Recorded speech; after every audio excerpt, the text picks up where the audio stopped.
اللہ تعالیٰ ارشاد فرماتا ہے وَلَقَدْ كَرَّمْنَا بَنِي آدم، اور ہم نے بنی آدم کو یعنی انسان کو بڑی عزت والا بنایا۔ ہم سب انسان ہیں اور انسان چار چیزوں کے مجموعے کا نام ہے۔ ہم اگر اپنے اوپر غور کریں تو بڑی آسانی سے ہمیں سمجھ آتا ہے کہ ہم چار چیزوں کے مجموعے کو انسان کہتے ہیں۔ ایک ہمارا جسم ہے، ایک ہماری روح ہے، ایک ہمارا مرکز خیال، منبع خیال دل ہے، اور ایک ہمارے اندر نفس ہے۔ اللہ تعالیٰ نے ان چار چیزوں کے مجموعے کو انسان بنایا ہے۔ جسم ہم دیکھتے ہیں، ہم ٹچ کرتے ہیں، ہم محسوس کرتے ہیں۔ اللہ تعالیٰ نے اس جسم کو، اس صورت کو بڑا خوبصورت، بڑا شاندار اور بڑا کامل بنایا ہے۔ ارشاد فرمایا لَقَدْ خَلَقْنَا الْإِنسَانَ فِي أَحْسَنِ تَقْوِيمٍ، بے شک ہم نے انسان کو بہترین صورت میں پیدا کیا۔ جسم کے بعد روح ہے، اور ہم سب جانتے ہیں کہ ہماری زندگی نام ہی اس شے کا ہے کہ ہمارے بدن میں روح ہو۔ جب تک بدن میں روح ہے زندگی ہے، اور جب بدن سے روح نکل گئی تو موت ہے، جسے موت عادی اور حیات عادی کہتے ہیں۔ وہ اسی کا نام ہے کہ جسم میں روح ہے تو زندگی ہے، اور روح نکل گئی تو موت ہے۔ روح کا تذکرہ بھی اللہ تعالیٰ نے قرآن پاک میں کئی مقامات پہ فرمایا ہے۔ آدم علیہ السلام کو جب اللہ تعالیٰ نے پیدا کیا تو ارشاد فرمایا وَنَفَخْتُ فِيهِ مِن رُوحِي، اور آدم میں نے اپنی ایک خاص روح پیدا کی، اس میں ڈال دی۔ آدم علیہ السلام میں ایک خاص روح ڈالی گئی۔ اس کے علاوہ روح کے بارے میں ارشاد فرمایا وَيَسْأَلُونَكَ عَنِ الرُّوحِ، اے نبی تم سے یہ لوگ روح کے بارے میں سوال کرتے ہیں کہ روح کیا چیز ہے۔ قُلِ الرُّوحُ مِنْ أَمْرِ رَبِّي، تم جواب دو کہ روح میرے رب کا ایک خاص ہی معاملہ ہے، ایک خاص ہی امر ہے۔ تو جسم و روح کے ملاپ سے زندگی وجود میں آتی ہے۔ پھر اس کے ساتھ ہم سوچتے ہیں، ہم سمجھتے ہیں، ہمارا دل اچھے خیالات کو قبول کرتا ہے۔ اس کا جو مرکز ہے وہ دل ہے۔ ایک تو دل وہ ہوتا ہے جو ہمارے اندر دھڑکتا ہے، جس کی ہارٹ بیٹ ہوتی ہے، جو گوشت کا ایک ٹکڑا ہے، ایک یہ دل ہے۔ لیکن اس دل میں ایک اور دل ہے جو سوچ کا مرکز ہے، جو سوچتا ہے، جو خیال کرتا ہے، جو سمجھتا ہے، جو الہام کو قبول کرتا ہے، جو خیر و شر میں تمیز کرتا ہے۔ تو یہ ایک دل ہے۔ اللہ تعالیٰ نے ہمارے اندر دل بھی رکھا، اور اس کے ساتھ ایک اللہ تعالیٰ نے ہمارے اندر نفس رکھا۔ نفس اس لیے رکھا کہ انسان کی پیدائش کا جو مقصد ہے کہ اس کے وجود کے اندر ایک مقابلہ جاری ہے، خیر کا اور شر کا۔ شر کا جو منبع ہے وہ نفس ہے، اور جو نیکی کا منبع ہے وہ دل ہے۔ دل اور نفس کے درمیان یہ جنگ جاری رہتی۔ ان چاروں کی طاقت ہے، غذا ہے، ضعف ہے، کمزوری ہے، ان کو ان کی غذا چاہیے ہوتی ہے۔ جسم کی غذا کیا ہے ہم سب جانتے ہیں کہ جسم کی غذا ہے کہ اسے اچھی خوراک دی جائے، اچھا کھانا دیا جائے، پروٹین اس کو پورے ملے، وٹامنز اس کو پورے ملے، منرلز اس کو پورے ملے۔ یہ جسم کی خوراک ہے۔ اب معاملہ یہ ہے کہ جسم بھی ہمارا ہے، روح بھی ہماری ہے، دل بھی ہمارا ہے، نفس ہمارا تو ہے لیکن خدا نے فرمایا تمہارا دشمن ہے۔ نفس ہے تو ہمارے اندر ہی، لیکن اللہ تعالیٰ نے فرمایا کہ یہ تمہاری فیور میں نہیں ہے، یہ تمہارا دشمن ہے۔ اب جسم ہمارا ہے، روح ہماری ہے، دل ہمارا ہے، لیکن ہمارا طرز عمل یہ ہے کہ ہم جسم کے ساتھ تو اپنوں والا سلوک کرتے ہیں، جسم کے ساتھ تو اپنوں والا سلوک کرتے ہیں، اور روح کے ساتھ بیگانوں والا سلوک کرتے ہیں۔ حالانکہ جسم بھی ہمارا ہے، روح بھی ہماری ہے۔ ہم جسم کے لیے جو کر سکتے ہیں وہ کرتے ہیں، جاب کرنی ہے، بزنس کرنا ہے، کھانا کھلانا ہے، بیمار پڑ جائے تو اس کو جو ہے وہ اس کا علاج کروانا ہے، اس کے لیے ڈاکٹر کے پاس جانا ہے، اسے سردی سے بچانا ہے، اسے گرمی سے بچانا ہے، اسے امراض سے بچانا ہے، اس کو سہولت میں رکھنا ہے، اسے آرام پہنچانا ہے، اس کی راحت کا خیال کرنا ہے۔ یہ اپنے جسم کے لیے ہم سب کچھ کرتے ہیں، اور ہم سارے ہی کرتے ہیں۔ لیکن اسی جسم کے اندر جو ہماری اپنی روح ہے، اس کے لیے عام طور پہ ہم یا کچھ نہیں کرتے یا بہت کم کرتے ہیں۔ تو یہ وہ چیز ہے جو میں عرض کر رہا ہوں کہ جسم کے ساتھ ہمارا معاملہ اپنوں والا اور روح کے ساتھ بیگانوں والا، حالانکہ جسم بھی ہمارا، روح بھی ہماری۔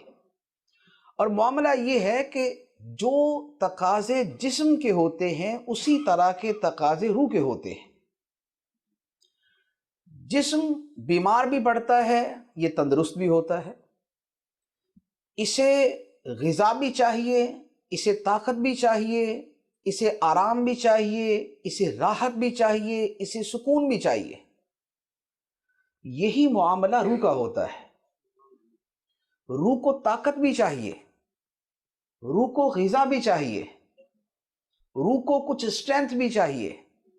روح بیمار بھی پڑ جاتی ہے، دل بیمار بھی پڑتا ہے، ہمارا جسم بیمار ہوتا ہے تو ہماری دوڑ لگ جاتی ہے، ہم ایک ڈاکٹر چھوڑ کے دوسرے کے پاس، دوسرا چھوڑ کے تیسرے کے پاس جاتے ہیں، ہم بہترین سے بہترین میڈیسن لینے کی کوشش کرتے ہیں، ہم تمام احتیاطیں اختیار کرنے کی کوشش کرتے ہیں۔ ڈاکٹر 2 احتیاطیں بتائے تو ہم 3 کرنے کی کوشش کرتے ہیں کہ نہیں بھی جلدی صحیح ہو جائے۔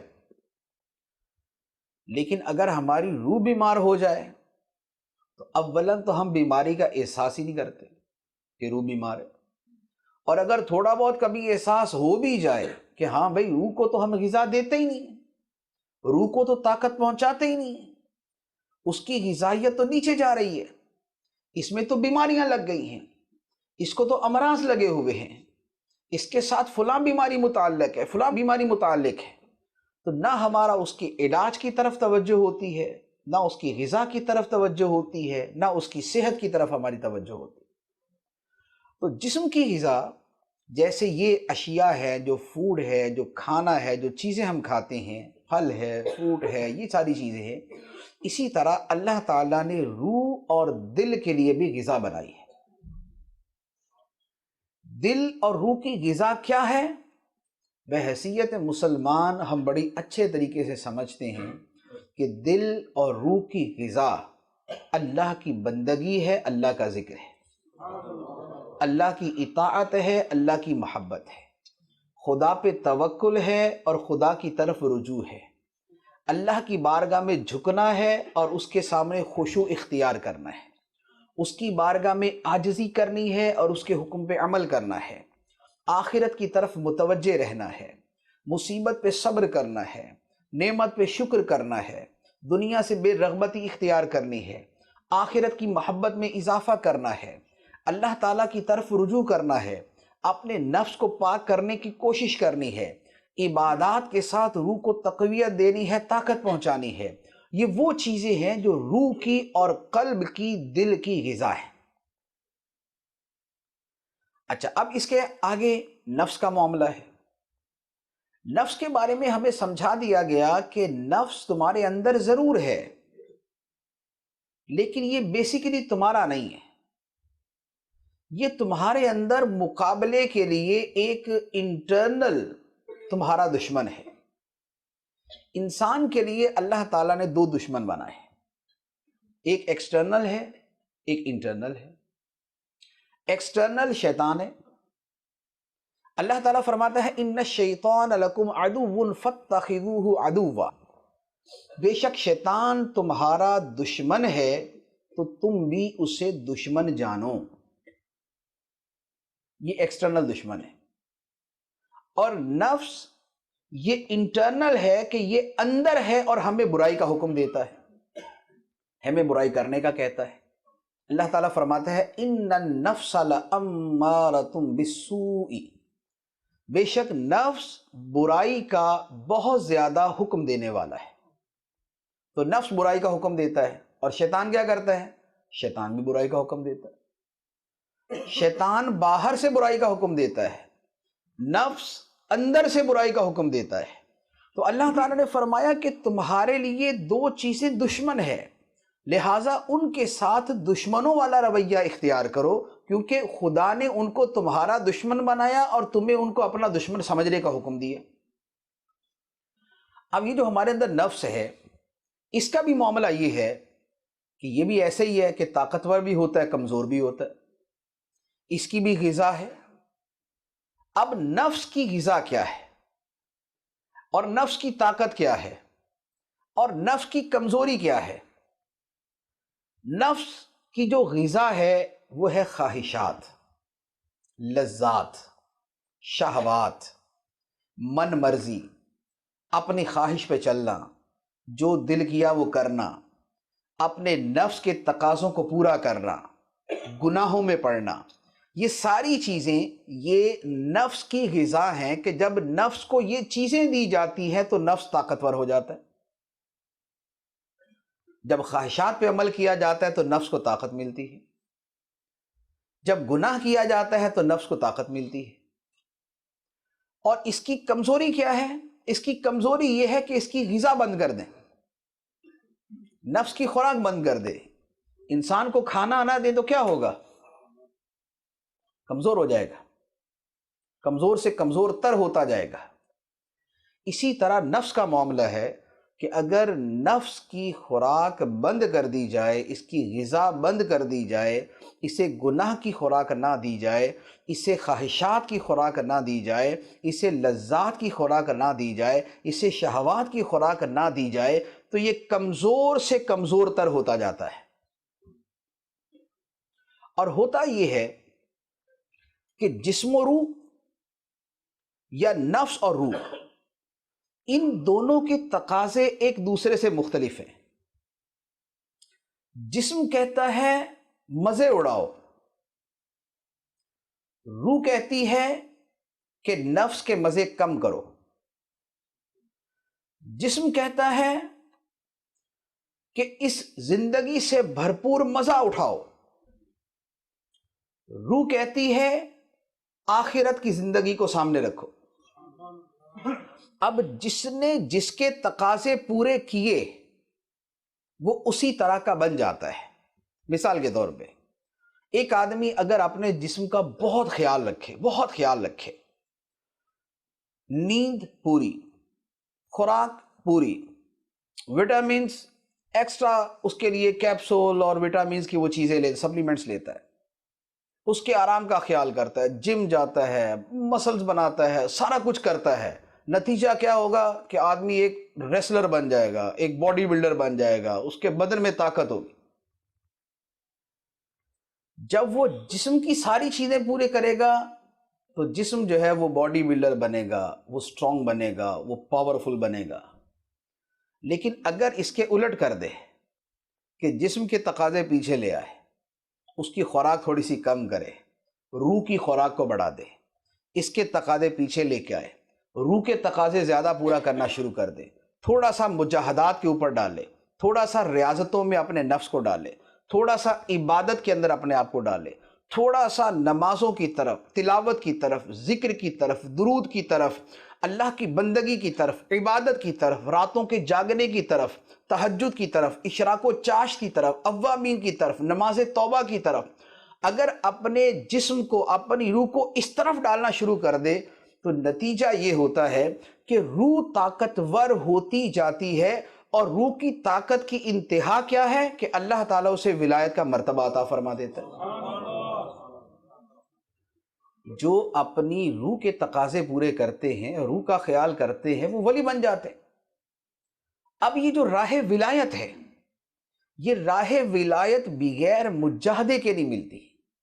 اللہ تعالیٰ نے قرآن پاک میں ارشاد فرمایا وَالَّذِينَ جَاهَدُوا فِينَا لَنَهْدِيَنَّهُمْ سُبُلَنَا، اور وہ لوگ جو ہماری راہ میں مجاہدہ کرتے ہیں، کوشش کرتے ہیں، فرمایا لَنَهْدِيَنَّهُمْ سُبُلَنَا، تو ہم انہیں اپنے راستے دکھا دیتے ہیں۔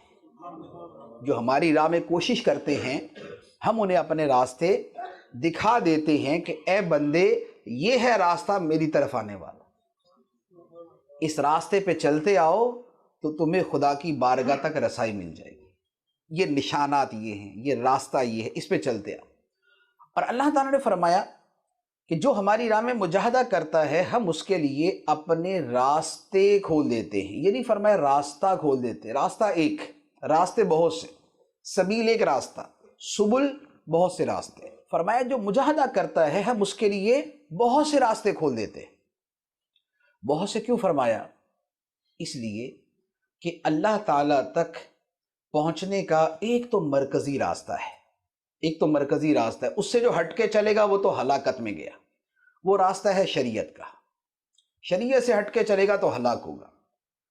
لیکن پھر اس ایک راستے میں جو آگے لین ہیں، ایک بڑے روڈ کے اوپر جو لینز بنی ہوتی ہیں، یہ فاسٹ ٹریک ہے، یہ مڈل ہے، یہ ہے، یہ ہے، پھر جو اللہ تعالیٰ کی طرف جانے کے راستے ہیں وہ ایک نہیں ہیں، وہ بہت سارے ہیں، وہ بہت سارے ہیں۔ کوئی بندہ خدا تک پہنچتا ہے فرائض کی ادائیگی کے ذریعے، کوئی بندہ خدا تک پہنچتا ہے تلاوت قرآن کے ذریعے، کوئی بندہ خدا تک پہنچتا ہے ذکر الہی کی کثرت کے ذریعے، کوئی خدا تک پہنچتا ہے نوافل کی کثرت کے ذریعے، کوئی آدمی خدا تک پہنچتا ہے اپنے ماں باپ کی خدمت کرنے کے ذریعے، کوئی پہنچتا ہے لوگوں کی بھلائی کرنے کے ذریعے، کوئی پہنچتا ہے اولاد کی اچھی تربیت کے ذریعے، کوئی پہنچتا ہے درود پاک پڑھنے کے ذریعے، کوئی پہنچتا ہے اپنے پڑوسیوں سے حسن سلوک کرنے کے ذریعے، کوئی پہنچتا ہے غریبوں کی مدد کرنے کے ذریعے، اور کوئی وہ ہوتا ہے کہ جو ان سارے ہی راستوں سے خدا کی بارگاہ میں پہنچتا ہے۔ جو سارا کچھ ہی کرنے والا ہے، اسے کہا جاتا ہے کہ اے بندے، جس راستے سے چاہتے ہو اسی راستے سے میری بارگاہ میں آ جاؤ، جس راستے سے چاہتے ہو اسی راستے سے میری بارگاہ میں آ جاؤ۔ تو یہ راستہ ہے مجاہدے کا، اور مجاہدہ راستہ ہوتا ہے کہ جب نفس کے تقاضوں کو پیچھے کر کے دل اور روح کے تقاضوں کو پورا کیا جائے۔ اب یہ چند ایک چیزیں میں نے بیان کی، اب اس کے بعد نفس کی باری آتی ہے۔ نفس کے بارے میں اولیاء کرام نے، صوفیاء عظام نے بیان فرمایا کہ نفس کی 5 قسمیں ہیں۔ ایک نفس امارہ ہے، ایک نفس لوامہ ہے، ایک نفس مطمئنہ ہے، ایک نفس راضیہ ہے، اور ایک نفس مرضیہ ہے۔ یہ 5 قسمیں ہیں نفس کی۔ نفس امارہ کیا ہے؟ امارہ کا مطلب حکم دینے والا، آرڈر دینے والا۔ نفس امارہ وہ ہے جو انسان کو گناہ کا حکم دیتا ہے، جو برائی کی طرف راغب کرتا ہے، جو گناہ کرنے کا کہتا ہے، جو برائی کرنے کا کہتا ہے۔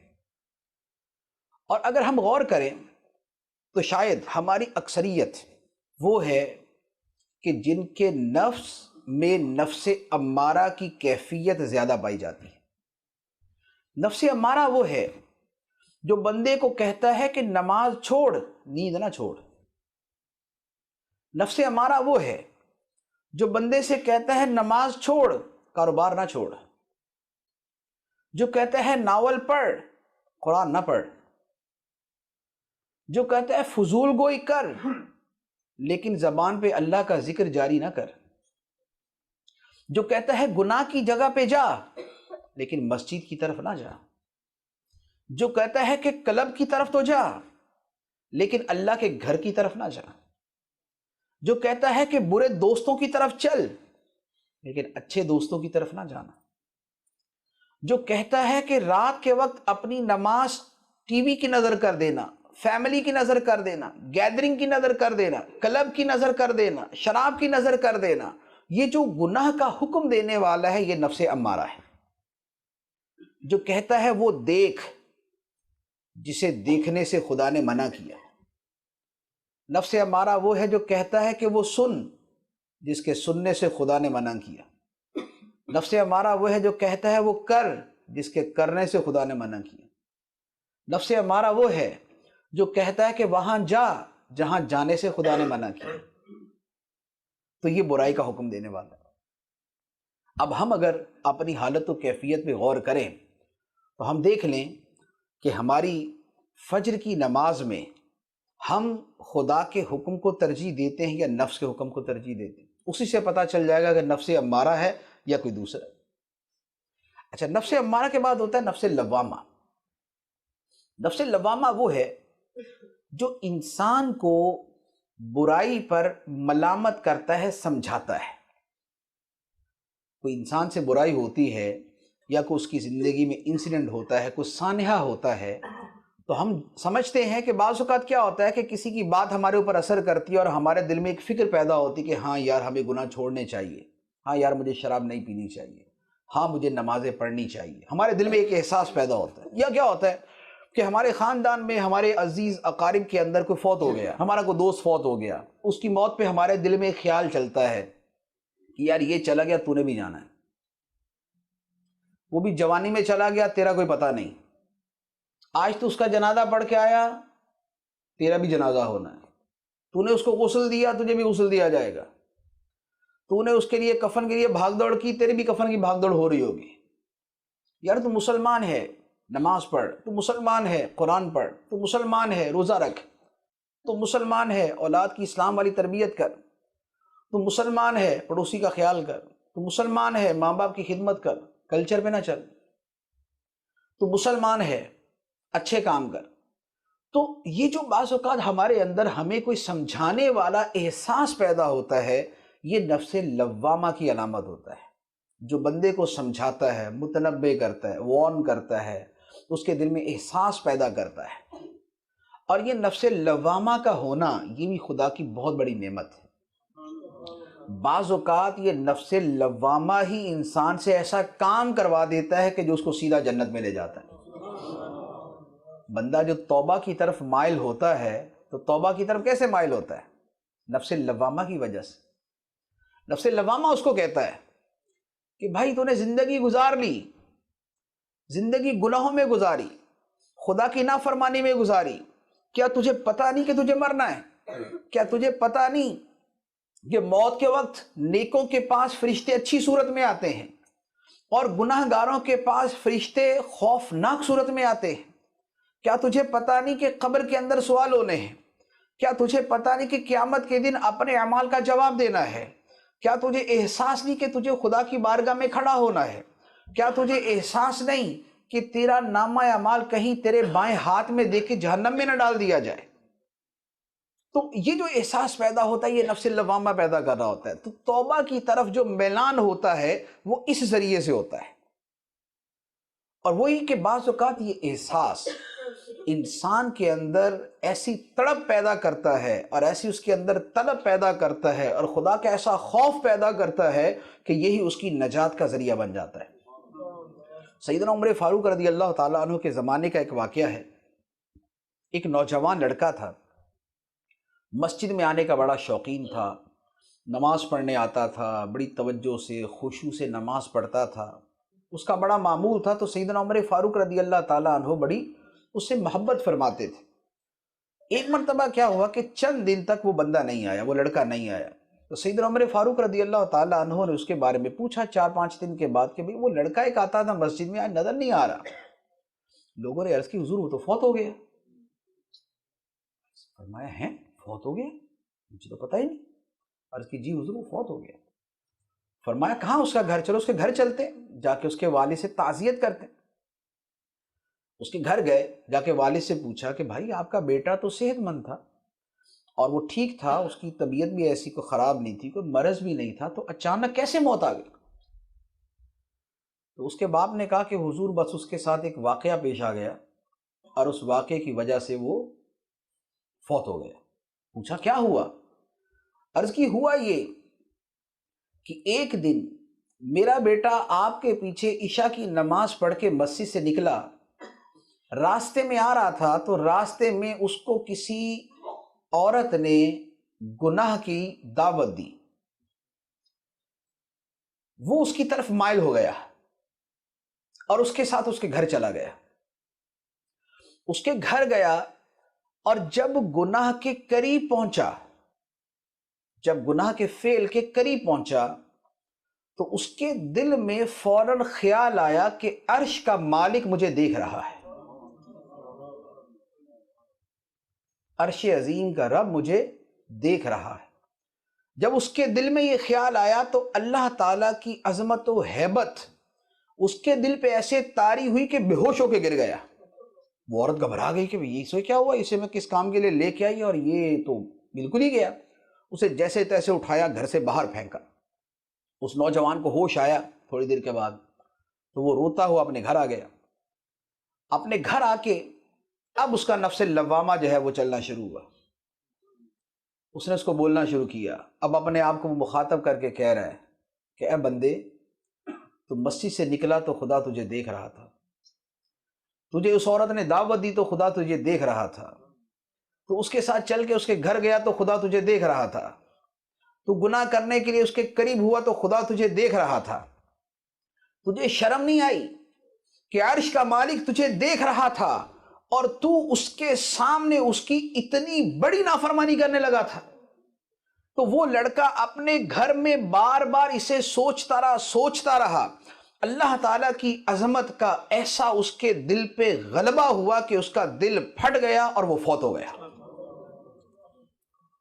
سیدنا عمر فاروق رضی اللہ تعالیٰ عنہ نے جب واقعہ سنا کہ ہیں اللہ تعالیٰ کے خوف سے اور اس کی عظمت و ہیبت سے اور اللہ تعالیٰ سے حیا کرتے ہوئے اس بندے کا انتقال ہو گیا، خدا کی بارگاہ میں کھڑے ہونے کے ڈر سے اس کا انتقال ہو گیا، فرمایا چلو مجھے اس کی قبر پہ لے کے چلو۔ اس کی قبر پہ گئے، سیدنا عمر فاروق رضی اللہ تعالیٰ اس کی قبر پہ کھڑے ہوئے اور ارشاد فرمایا کہ اے نوجوان، میں نے تیرا واقعہ سنا، قبر کو مخاطب کر کے فرمایا میں نے تیرا واقعہ سنا، اور اے لڑکے، اللہ تعالیٰ قرآن میں ارشاد فرماتا ہے وَلِمَنْ خَافَ مَقَامَ رَبِّهِ جَنَّتَانِ، اور جو اپنے رب کے سامنے کھڑا ہونے سے ڈر گیا اس کے لیے 2 جنتیں ہیں۔ تو بتا خدا نے تیرے ساتھ کیا کیا؟ تو بتا خدا نے تیرے ساتھ کیا کیا؟ تو قبر سے اس نوجوان کی آواز آئی، اے امیر المومنین، خدا سچا ہے، خدا سچا ہے، اس نے مجھے 2 ہی جنتیں عطا فرمائی۔ یہ جو احساس ہے یہ نفس لوامہ کی وجہ سے ہوتا ہے، کہ جو بندے کو ملامت کرتا ہے کہ تو کیا کرنے جا رہا ہے، تو کس کام میں پڑنے جا رہا ہے، تجھے خدا کی بارگاہ میں کیا حاضر نہیں ہونا، تجھے خدا کی بارگاہ میں پیش نہیں ہونا، کیا تو نے خدا کی بارگاہ میں حساب نہیں دینا، کیا تیرے رب نے تجھ سے پوچھنا نہیں کہ اے بندے تجھے پتا تھا کہ میں علیم ہوں، میں خبیر ہوں، میں بصیر ہوں، میں مشاہدہ کرنے والا ہوں، میں دلوں کی باتیں جاننے والا ہوں، دنیا دیکھے نہ دیکھے میں دیکھنے والا ہوں، کیا تو نے لوگوں کی حیا تو کی، میری حیا کیوں نہیں کی؟ تو ماں باپ کی حیا تو کرتا تھا کہ ان کے سامنے بے حیائی کا کام نہیں کرے گا، لیکن تو میری حیا نہیں کرتا تھا کہ میں تجھے دیکھ رہا ہوں، میرے سامنے کرتا رہتا تھا۔ تو دوسروں کی باتیں ماننے میں تو بڑا تیز تھا، جہاں تجھے مہینے کے تھوڑے سے پاؤنڈ ملتے ہیں، تنخواہ ملتی، نوکری کے تمہیں سیلری ملتی ہے، ان کی بات ماننے کو تو دوڑا جا رہا ہے، وقت پہ اٹھتا ہے، ٹائم پہ جاتا ہے، پراپر ڈیوٹی کرتا ہے، لیکن میں خالق، تو نے وہ 500 پاؤنڈ 700 پاؤنڈ کے اوپر تو اپنا سب کچھ قربان کر دیا۔ جس خالق نے تجھے پیدا کیا، جس نے نعمتیں دی، سر سے لے کر پاؤں تک نعمتوں سے مالا مال کر دیا، آنکھوں میں روشنی اور نور ڈال دیا، کانوں میں قوت سماعت عطا فرمائی اور زبان میں قوت گویائی عطا فرمائی، جس نے تمہارے بدن میں روح ڈال کے تمہیں وجود بخشا، اس کی نعمتوں کا اور اس کی عطاؤں کا احساس ہی نہیں تھا۔ مہینے بعد کی سیلری ملنی تھی تو ڈیوٹی پکی، ٹائم کی پابندی، کوئی چھٹی نہیں ہے، اور ڈیوٹی پوری کریں گے اور ہر حکم پہ عمل کریں گے، تو جو میں نے تجھے اتنا کچھ عطا کیا تھا بغیر تیرے حق کے، بغیر تیرے استحقاق کے، بغیر تیری اوقات کے، بندے کا کیا حق تھا خدا پر کہ خدا اسے اتنی نعمتیں دے؟ یہ تو خدا نے اپنے کرم اور فضل سے عطا فرمایا نا سارا کچھ۔ تو جس نے اپنے فضل و کرم سے عطا فرمایا وہی قیامت کے دن پوچھے گا کہ اے بندے تو نے دنیا والوں کے حکم پہ تو عمل کیا جن سے تمہیں کچھ ملتا تھا، لیکن جس سے سارا کچھ ملتا تھا اس کے حکم پہ عمل کیوں نہیں کیا؟ تو یہ نفس لوامہ ہوتا ہے۔ اللہ تعالیٰ قرآن پاک میں ارشاد فرماتا ہے وَأَمَّا مَنْ خَافَ مَقَامَ رَبِّهِ وَنَهَى النَّفْسَ عَنِ الْهَوَىٰ فَإِنَّ الْجَنَّةَ هِيَ الْمَأْوَىٰ، فرمایا اور وہ شخص کہ جو اپنے رب کے سامنے کھڑا ہونے سے ڈر گیا، اپنے رب کے سامنے کھڑا ہونے سے ڈر گیا اور اپنے نفس کو بری خواہش سے روک لیا، فرمایا فَإِنَّ الْجَنَّةَ هِيَ الْمَأْوَىٰ، تو پھر جنت ہی اس کا ٹھکانہ ہے۔ جو اس بات سے ڈر گیا کہ مجھے رب کی بارگاہ میں کھڑا ہونا ہے اور اس ڈر سے اپنے نفس کو بری خواہش سے روک دیا کہ نہیں کرنا، یہ گناہ نہیں کرنا، اپنے نفس کو روک لیا، تو فرمایا کہ پھر جنت ہی اس کا ٹھکانہ ہے۔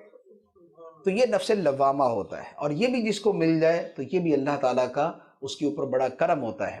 اور یہ جو نیک مجلسیں ہوتی ہیں، یہ اجتماع ہوتا ہے، یہ نیک لوگوں کی صحبت ہوتی ہے، اس کا جو بہت بڑا فائدہ ہوتا ہے وہ یہی ہوتا ہے کہ انسان کا نفس امارہ نفس لوامہ میں بدل جاتا ہے۔ ایسا نہیں ہوتا نا کہ ہم اجتماع میں آتے ہیں، ہم قافلے میں جاتے ہیں، ہم مسجد میں آنا جانا رکھتے ہیں تو ہمارے دل کے اندر احساس پیدا ہونا شروع ہو جاتا ہے کہ یار ہم صرف جو ہے نا بس ایک انسان ہی نہیں ہے، ساتھ میں مسلمان بھی ہیں۔ ہم صرف ایک باپ نہیں ہیں، ایک مسلمان باپ ہے۔ ہم صرف بیٹے نہیں ہیں، ایک مسلمان بیٹے ہیں۔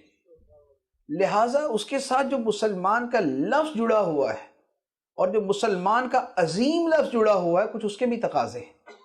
باپ ہونے کے تقاضے ہیں تو مسلمان باپ ہونے کے بھی تقاضے ہیں، بیٹا ہونے کے تقاضے ہیں تو مسلمان بیٹا ہونے کے بھی تقاضے ہیں، شوہر ہونے کے تقاضے ہیں تو مسلمان شوہر ہونے کے بھی تقاضے ہیں، بیوی ہونے کے تقاضے ہیں تو مسلمان بیوی ہونے کے بھی تقاضے ہیں، پڑوسی ہونے کے تقاضے ہیں تو مسلمان پڑوسی ہونے کے بھی تقاضے ہیں۔ تو لہٰذا ساتھ میں یہ جو ہمارا ایمان، ہمارا اسلام، ہمارا دین جڑا ہوا ہے، یہ بھی ہمیں بہت سی چیزیں سمجھاتا ہے۔ تو نفس لوامہ یہ نیک صحبت سے، نیک صحبت کی برکت سے، اجتماع کی برکت سے یہ ہوتا ہے کہ نفس امارہ نفس لوامہ میں بدل جاتا ہے۔ تیسرا ہے نفس مطمئنہ۔ نفس مطمئنہ کا مطلب ہے اطمینان والا نفس، چین والا نفس، سکون والا نفس۔ یہ کون سا ہوتا ہے؟ نفس مطمئنہ وہ ہے کہ جسے اللہ کی یاد سے سکون ملتا ہے،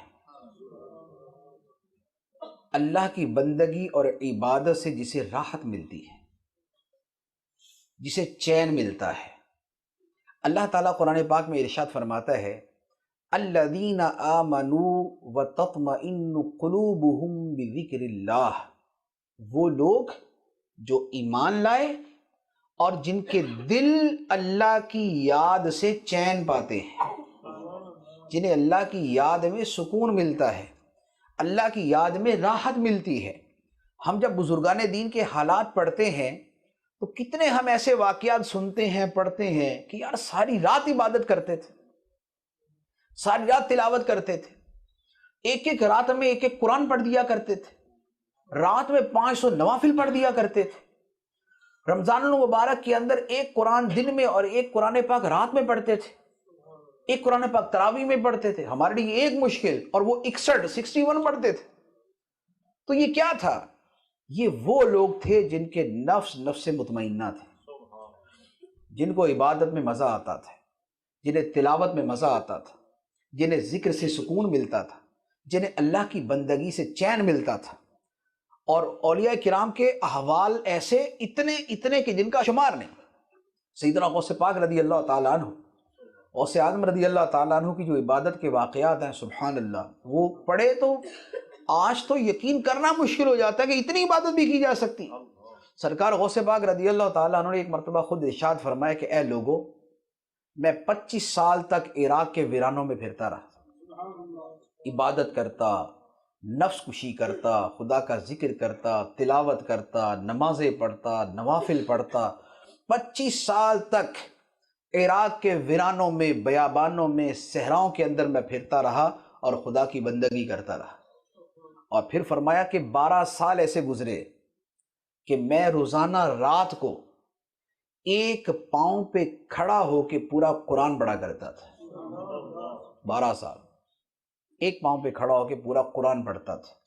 اور فرماتے ہیں کہ ایک مرتبہ میں اپنے گراؤنڈ فلور سے فرسٹ فلور پہ چھت کی طرف جا رہا تھا، تو میں نے جب سیڑھی کے درمیان میں پہنچا، میں 4-5 زینے جو ہے سٹیپ میں نے جو ہے وہ اوپر گیا، تو میرے نفس نے مجھے کہا اے عبد القادر آج تو کچھ آرام کر لے، برسوں ہو گئے آرام کیے ہوئے رات کو، برسوں ہو گئے آرام کیے ہوئے رات کو، آج تو کچھ آرام کر لے۔ فرمایا کہ جب میرے نفس نے مجھے کہا کہ آج آرام کر، فرمایا کہ میں جس زینے پہ سٹیپ پہ کھڑا تھا وہیں پر ایک پاؤں پہ کھڑا ہو کے پورا قرآن پڑھ دیا، کہ میرا نفس مجھے کسی اور طرف بلا رہا ہے، ذکر سے، تلاوت سے، عبادت سے مجھے غافل کرنے جا رہا ہے۔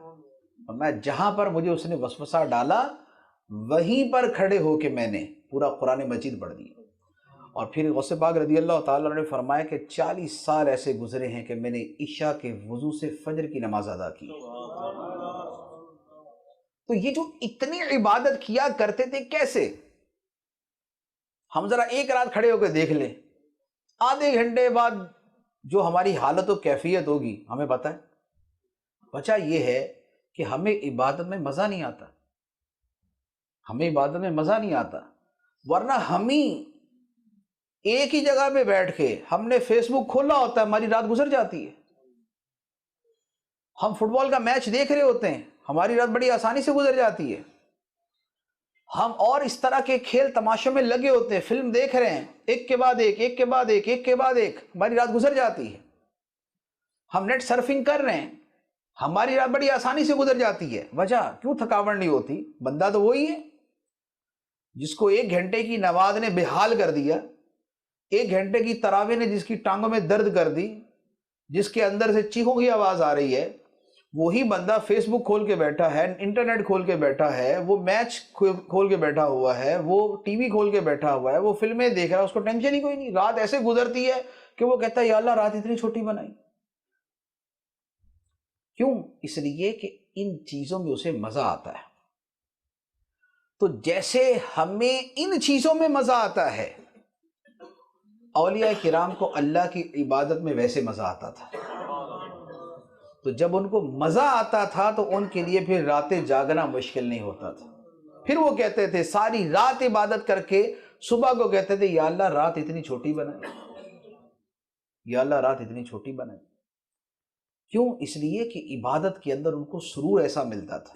ان کی حالت یہ ہوتی تھی، حضرت رابعہ بصریہ رحمت اللہ علیہا کا واقعہ ہے کہ آپ رات کو عبادت کرتی اور جب صبح کا وقت ہوتا، یعنی سحری سے کچھ دیر پہلے کا، تو تھوڑی دیر کے لیے لیٹ جاتی، آرام کرتی اور اس کے بعد پھر اٹھ کے اپنے آپ سے کہتی کہ اے نفس تو کتنا سوئے گا، اے نفس تو کتنا سوئے گا، ایک دن ایسا آئے گا کہ جب تو سوئے گا تو صبح قیامت میں اٹھے گا، جب قبر میں سوئے گا تو پھر اٹھنا نصیب نہیں ہوگا، پھر قیامت میں اٹھے۔ اور بزرگان دین کا کہنا یہ تھا، وہ کہتے تھے کہ ہمیں سردیوں کی راتیں اور گرمیوں کے دن بڑے پسند ہیں، سردیوں کی راتیں اور گرمیوں کے دن بڑے پسند ہیں۔ کیوں؟ اس لیے کہ گرمیوں میں دن بڑے ہوتے ہیں تو روزہ لمبا ہو جاتا ہے، روزہ لمبا ہوتا ہے، زیادہ دیر بھوکا رہتے ہیں، زیادہ دیر اللہ کے لیے پیاسا رہتے ہیں، زیادہ دیر تک اللہ کے لیے خواہشات سے دور رہتے ہیں، زیادہ دیر تک خدا کے نام کے اوپر اپنے آپ کو بھوکا رکھتے ہیں، زیادہ دیر تک اللہ کی عبادت میں رہتے ہیں، کہ روزہ دار جب تک روزہ دار ہے تب تک وہ خدا کی عبادت میں ہے، روزہ عبادت۔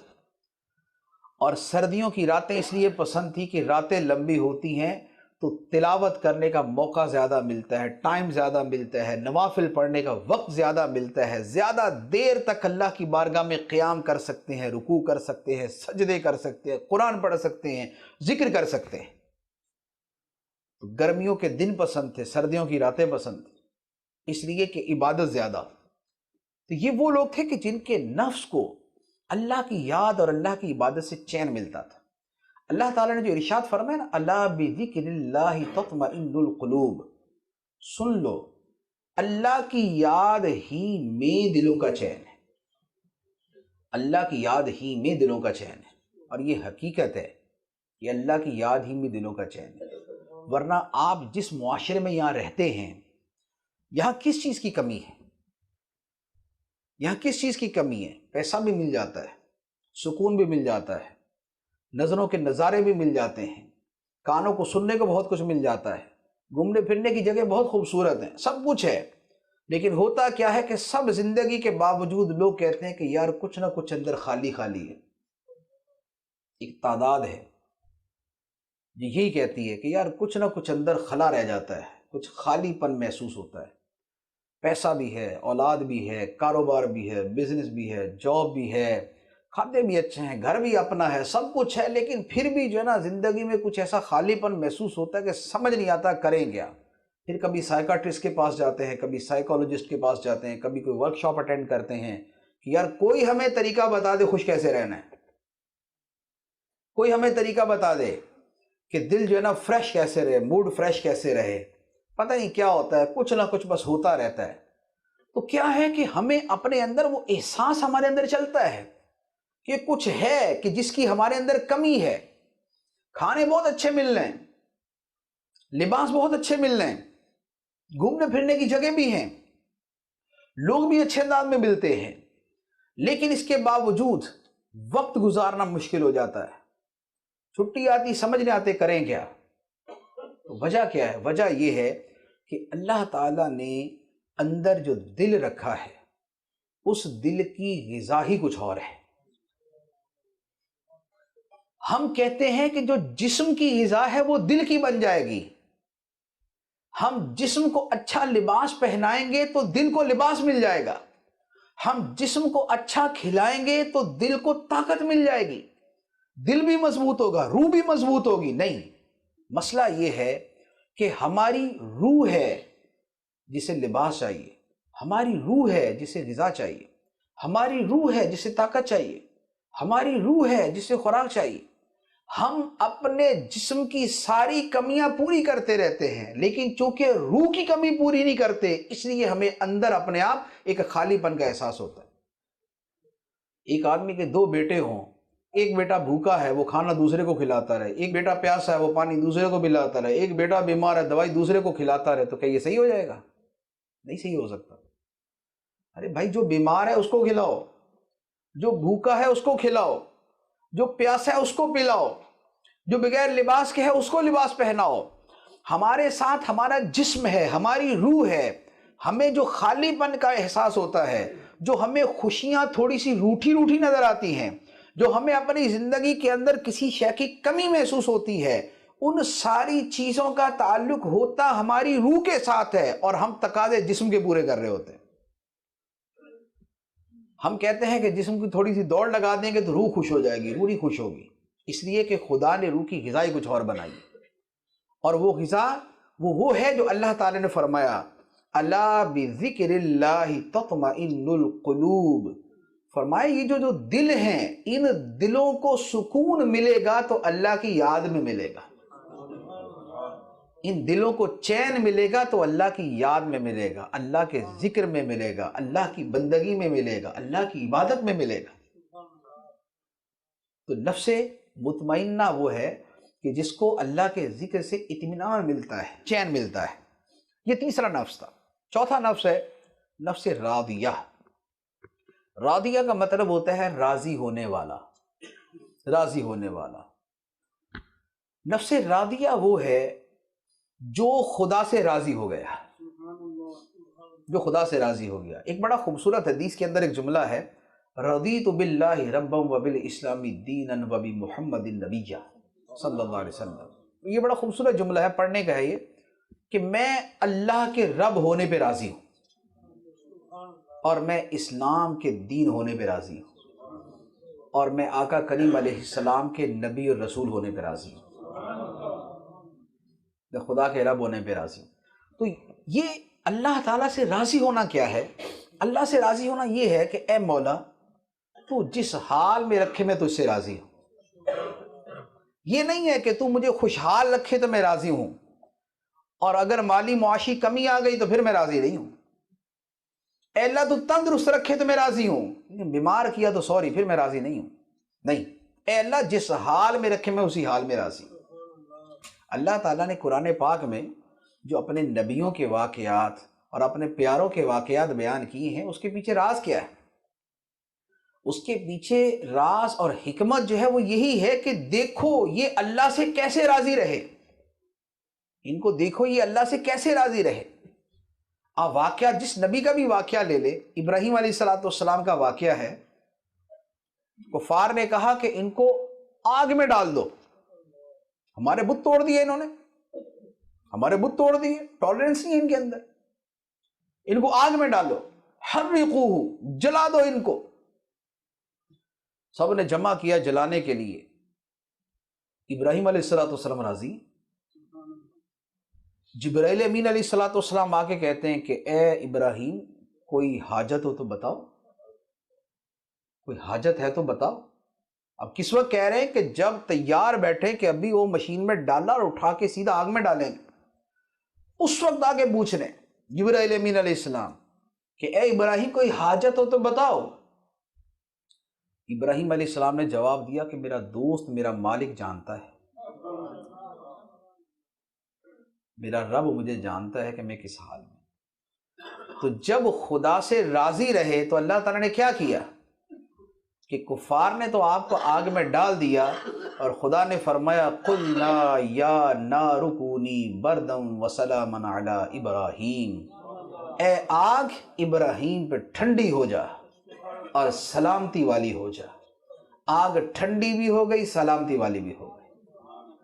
یہ خدا سے راضی ہوئے کہ اے اللہ جس حال میں تو نے رکھا میں راضی ہوں۔ پھر اللہ تعالیٰ نے حکم دیا کہ اپنے بیٹے کو ذبح کرو، تو کیا کہا؟ یا اللہ میں راضی ہوں، کوئی آرگیومنٹ نہیں آگے سے۔ تو یہ نہیں کہ یا اللہ ایک ہی بیٹا بڑھاپے میں دیا ہے اور اب کہہ رہا کہ اپنے ہاتھ سے چھری پھیر۔ اے اللہ اگر تو کہتا ہے کہ بیٹے کو ذبح کر تو میں تجھ سے راضی ہوں، اگر تو کہتا ہے اس کی گردن پہ چھری چلا تو میں راضی ہوں، اگر تو کہتا ہے کہ خود اس کو مار دے میں راضی ہوں، تو کہتا ہے اس کو لٹا زمین پہ ذبح کرنے کے لیے اللہ میں راضی ہوں۔ اور آ کے اسماعیل سے کہتے ہیں 16-17 سال کی عمر ہے، پوچھتے ہیں بیٹا انی ارا فی المنام انی اذبحک فانظر ماذا تری، میں نے خواب دیکھا ہے کہ تجھے میں ذبح کر رہا ہوں، بتا تیرا کیا خیال ہے، بتا تیرا کیا خیال ہے۔ اپنا نہیں بتایا، کیوں؟ اس لیے کہ اپنا تو پکا خیال تھا کہ خدا نے ذبح کا فرمایا تو کر دینا، اپنا خیال نہیں بتایا کہ میرا کیا خیال ہے۔ پوچھا بیٹا فانظر ماذا تری، تو بتا تیرا کیا خیال ہے۔ انہوں نے عرض کی یا ابت فعل، اے میرے باپ کر دے، کر دیجئے، افعل ما تؤمر، جو آپ کو حکم دیا جاتا ہے کر گزریے، ستجدنی انشاءاللہ من الصابرین، انشاءاللہ آپ مجھے صبر کرنے والا پائیں گے۔ باپ بھی راضی ہے، بیٹا بھی راضی ہے، یہ ہے نفس راضیہ کہ خدا سے راضی ہے۔ مولا تو ذبح کا فرماتا ہے بیٹا ذبح کر دے میں راضی ہوں، اور بیٹا کہتا ہے کہ مولا تو ابھی اسی 16 سال کی عمر میں مجھے ذبح کروانا چاہتا ہے، جوانی پوری دیکھی نہیں، عمر آگے بڑھی نہیں، زندگی کے مزے لیے نہیں، اور تو میری قربانی چاہتا ہے۔ اے اللہ میں راضی ہوں، ستجدنی انشاءاللہ من الصابرین، مجھے راضی رہنے والا ہی پاؤ گے، صبر کرنے والا ہی پاؤ گے۔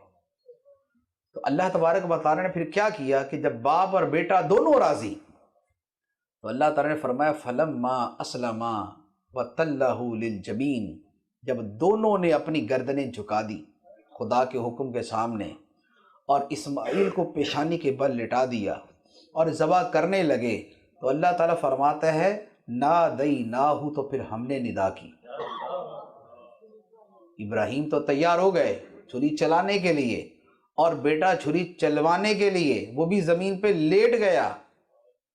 فرمایا وَنَادَيْنَاهُ، تو ہم نے ندا کی، اے یا ابراہیم، اے ابراہیم، قد صدقت الرؤیا، تو نے اپنا خواب سچا کر دکھایا، تو نے اپنا خواب سچا کر دکھایا۔ آگے نہیں کرنے کی ضرورت، چھری نہ پھیر دینا، آپ پہلے خدا ہی فرما رہا ہے چھری پھیر، پہلے خدا ہی حکم دے رہا ہے چھری پھیر بیٹے کے گلے کے اوپر۔ اور جب یہ دونوں راضی بالرضا اور راضی بالقضاء اور راضی بے حکم خدا، اللہ کے حکم پہ راضی ہوتے ہوئے سب کچھ کرنے کو تیار ہے، تو رب فرماتا ہے ٹھہر جا، قد صدقت الرؤیا، تو نے اپنا خواب سچا کر دکھایا۔ اتنا ہی بہت ہے، اب ہم جنت سے دمبا بھیجیں گے اس کے لیے، وَفَدَيْنَاهُ بِذِبْحٍ عَظِيمٍ، اور ہم نے اس کو اس کے فدیے کے اندر ذبح عظیم جو ہے نا بھیج دیا، جنت سے دمبا بھیج دیا۔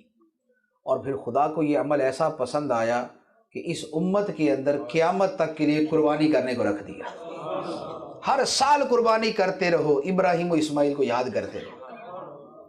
وَتَرَكْنَا عَلَيْهِ فِي الْآخِرِينَ، اللہ تعالیٰ نے فرمایا کہ ہم نے ابراہیم کا تذکرہ پچھلوں میں رکھ دیا، پچھلی امتوں میں رکھ دیا، جو امت آئے گی وہ کہے گی ابراہیم ہمارے۔ تو یہ اللہ کی رضا پہ راضی رہنا، اسے کہ یہ ہے نفس راضیہ، کہ اللہ کا جو حکم ہے اس پہ راضی ہے، اور خدا کا جو فیصلہ اس پہ راضی ہے، اور خدا جس حال میں رکھے اس پہ راضی ہے۔ حضرت اسماعیل علیہ السلام کا دوسرا واقعہ، کہ جب اللہ تعالیٰ نے حکم دیا کہ بھی اپنے بچے کو 6 مہینے کا بچہ اور اپنی بیوی کو جاؤ مکے کے بیابان میں چھوڑ کے آ جاؤ، چلے گئے بیابان میں، مکے کے بیابان میں نہ پرندہ، نہ انسان، نہ جانور، نہ پانی، نہ کھانا، نہ درخت، نہ کھیتی، کچھ بھی نہیں۔ اتنا سا کھانا دیا، ایک جو مشکیزے میں پانی دیا، اور یہ مکے کے بیابان میں چھوڑ دیا۔ چھوڑ کے جانے لگے تو حضرت ہاجرہ نے کہا یہ کیا، یہ ویرانے کے اندر، یہ بیابان کے اندر، یہ صحرا کے اندر، یہ پہاڑوں کے درمیان اکیلے ہی چھوڑ کے جا رہے ہو، 6 مہینے کا بچہ ہے۔ ابراہیم علیہ السلام خاموش۔ پھر حضرت ہاجرہ نے پوچھا یہ کیا کر رہے ہو، کہاں جا رہے ہو ہمیں چھوڑ کے، آپ پھر خاموش۔ تیسری مرتبہ حضرت ہاجرہ نے پوچھا کہ کیا اللہ کا حکم ہے، تو تیسری مرتبہ میں حضرت ابراہیم علیہ السلام نے جواب دیا کہ ہاں یہ میرے مولا کا حکم ہے۔ تو حضرت ہاجرہ نے جواب پتہ کیا دیا، بخاری شریف کے الفاظ ہے، حضرت ہاجرہ نے جواب دیا کہ اگر یہ میرے رب کا حکم ہے تو میرا رب ہمیں ضائع نہیں کرے گا، اگر یہ خدا کا حکم ہے تو پھر خدا ہمیں ضائع نہیں کرے گا۔ یہ ہے خدا کے حکم پہ راضی ہونا، خدا کے حکم پہ راضی ہونا۔ جنگل میں، بیابان میں، تنہا ایک خاتون، رات کے وقت پہاڑوں میں کبھی جائیں تو طبیعت صاف ہو جائے انسان کی، پہاڑوں پہ جیسے ہول طاری ہوتا ہے نا انسان کے اوپر، پہاڑوں کے درمیان جا کے پتہ چل جاتا ہے۔ لیکن وہاں پر ٹھیک ہے خدا کا حکم ہے تو ٹھیک ہے، پھر خدا کا ہی کام ہے، خدا ضائع نہیں کرے۔ لیکن دن گزرا، 2 دن گزرے، کوئی کرشمہ ظاہر نہیں ہوا، کوئی معجزہ ظاہر نہیں ہوا، کوئی کچھ بھی نہیں، پانی ختم، کھانا ختم۔ اب کیا کرے، بچہ پیاس سے تڑپ رہا ہے، ماں دوڑ رہی ہے، ماں دوڑ رہی ہے، وہ اتنا سا بچہ، وہ بھی خدا سے راضی ہے، اس کی ماں وہ بھی خدا سے راضی ہے، وہ جو باپ چھوڑ کے چلا گیا وہ بھی خدا سے راضی ہے۔ تو پھر اللہ تبارک و تعالیٰ نے وہ صلہ عطا فرمایا کہ جو بچہ پانی کے لیے تڑپ رہا تھا، اللہ تعالیٰ نے اسی کے قدموں سے وہ پانی جاری کیا جو آج تک جاری ہے، جو آج تک جاری ہے، جسے مشکیزوں سے نکالا گیا، جسے ڈول سے نکالا گیا، جسے مشینوں سے نکالا گیا، جسے بڑی بڑی مشینیں لگا کے نکالا گیا اور نکالا جا رہا ہے، لیکن وہ پانی ختم نہیں ہو رہا، پانی ختم نہیں ہو رہا۔ دنیا میں کہیں بھی ذرا اتنی مشینیں لگا کے پانی نکالے، پانی ختم ہو جائے گا، وہاں دوبارہ مزید اور بورنگ کرنی پڑے گی اور گہرائی میں جانا پڑے گا۔ لیکن وہاں اللہ تعالیٰ کی رضا پہ راضی رہنے والے، اللہ تعالیٰ نے وہ صلہ عطا فرمایا کہ اگر تم ہم سے راضی ہو پھر ہم بھی تم سے راضی ہیں۔ تو ایسا اللہ تبارک و تعالیٰ ان سے راضی ہوا کہ ان کے قدموں کا صدقہ اور قدموں کے پاس نکلنے والے چشمے کا پانی آج بھی آب زمزم کے نام سے برکت کے لیے پیا جاتا ہے اور پوری دنیا میں پہنچایا جاتا ہے۔ کیا مکہ، کیا مدینہ، کیا عرب، کیا عجم، کیا پاکستان، کیا ہندوستان، کیا UK، کیا یورپ، ہر جگہ بھر بھر کے لے جائے جا رہے ہیں۔ اللہ تعالیٰ نے ان کے قدموں کا ایسا صدقہ اور وسیلہ جاری کیا کہ آج تک وہ پانی جاری ہے۔ اور جو ماں خدا کے حکم پہ راضی رہی تھی، اس ماں کے اس دوڑنے کو اللہ تعالیٰ نے ایسا پسند کیا کہ فرمایا اب قیامت تک جو حج کرے گا، عمرہ کرے گا، پانی کے بلے چشمے لگے ہوئے، نل لگے ہوئے، ہر طرف ٹیبز ہیں، ہر طرف کولر رکھے ہوئے، سب کچھ موجود ہے، لیکن پھر بھی دوڑ لگاؤ،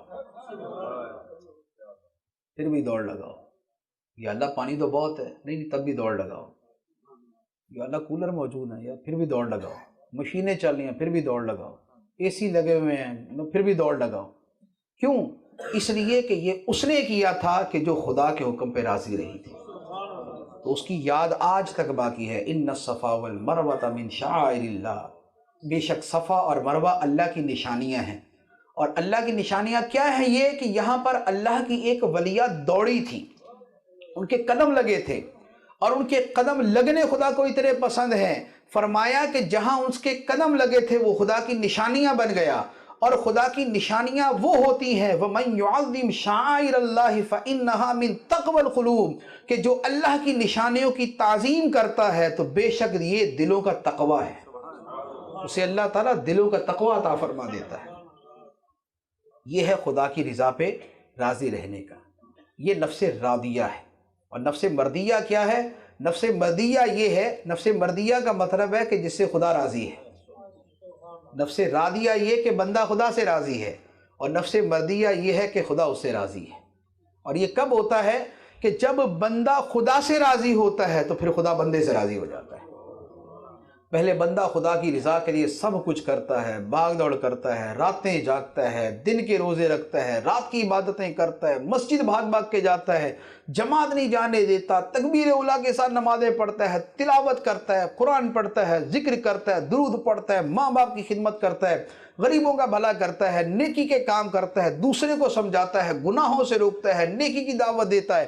جب بندہ دوڑ دوڑ کے خدا کے حکموں پہ عمل کرتا ہے اور وہ ہر حال میں خدا سے راضی رہتا ہے، اس کا عزیز چلا گیا وہ پھر بھی خدا سے راضی ہے، اس کا کاروبار چلا گیا وہ پھر بھی خدا سے راضی ہے، اس کا نقصان ہو گیا وہ پھر بھی خدا سے راضی ہے، وہ بیمار پڑ گیا وہ بیماری میں بھی خدا سے راضی ہے، اس کا بیٹا بیمار ہو گیا وہ پھر بھی خدا سے راضی ہے۔ تو پھر ایک وقت آتا ہے کہ جب خدا فرماتا ہے کہ تو مجھ سے راضی ہے، میں تجھ سے راضی ہوں۔ خودی کو کر بلند اتنا کہ ہر تقدیر سے پہلے خدا بندے سے خود پوچھے بتا تیری رضا کیا ہے۔ پھر اللہ تعالیٰ بندے سے پوچھتا ہے تو بتا تیری رضا کیا ہے، اور پھر خدا بندے کو وہ مرتبہ عطا فرماتا ہے۔